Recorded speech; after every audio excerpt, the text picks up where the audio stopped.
Amanda, 2 rows back, raise your hand. Thank you. Mike Neff, frontstretch.com. Lesa and Brian, obviously both of you have literally grown up in this sport. I mean, it's been a part of your life from the very beginning. I was just curious if you've had a chance to go through the hall almost as a fan with enough time to really look at some things.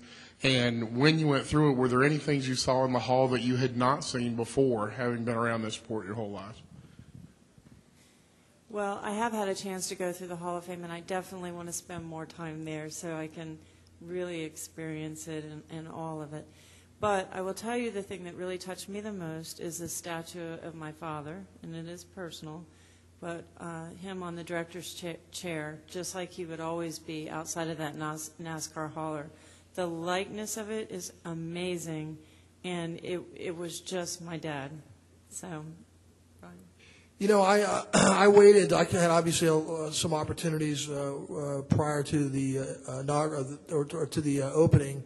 I guess it was 10 days ago or so, and I passed on those because I wanted to walk in with the wonderment of it all with our fans on opening day, which I did.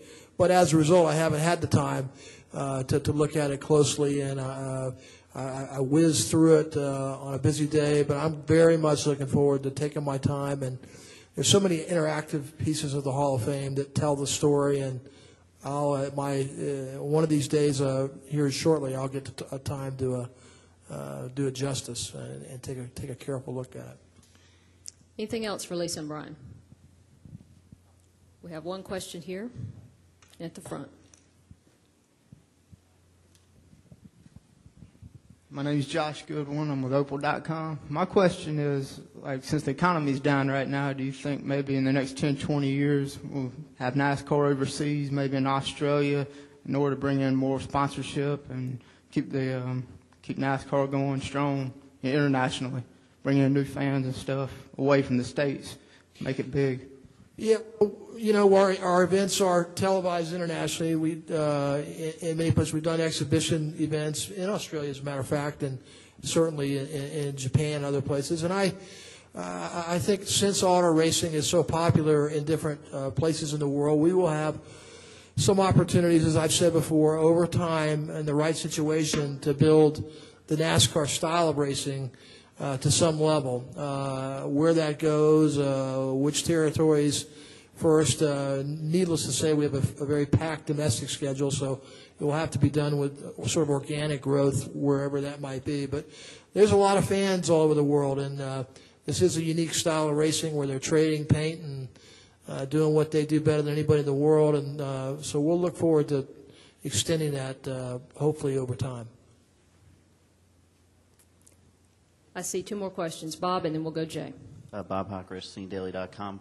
Brian, when the Hall of Fame was being talked about 5 years ago, is this what you envisioned the induction ceremony would be like, or is there anything about today's ceremony that really struck you? You know, I think everybody said it, and I'll say it again. It was an emotional day, and I didn't anticipate that. I do a lot of things that are within the sport, and they're all great. This was different today, and I think Rick Hendrick, said it best. This was about everybody in this sport at one time or another that has played such an important role. And obviously the focus was on the 5 inductees, but there's a lot more than that for us. I can tell you it really was a big celebration that I didn't expect. Jay, you have the final question. Jay Pennell with Front Stretch and All Left Turns. When you see how involved your father and your grandfather were on a week-to-week basis in the garage, do you kind of want to be in that role more, or do you what can you learn from what they taught you on a week-to-week basis, dealing with the competitors, the media, the fans, sponsors, things like that? Well, I think you're exactly right. And some of the stories that you heard today did speak to my grandfather and father always being in touch. And I think as the sport continues to grow, that'll be one of the challenges and one of the things that Brian and I will try to continue to focus on. But we've always, our entire organization has worked hard to be in touch with the fans, and that's what we're going to focus on in the future. You know what, though? One thing about that, and Lisa's right, we'll always try to do it, but we're going to do it. We'll have to do it our way because we're wired a certain way, and we'll take the values of everybody that we can and try to carry them forward. But in the end, we'll try to do that in the best way that we know how to do that. Thank you, Brian and Lisa. Congratulations.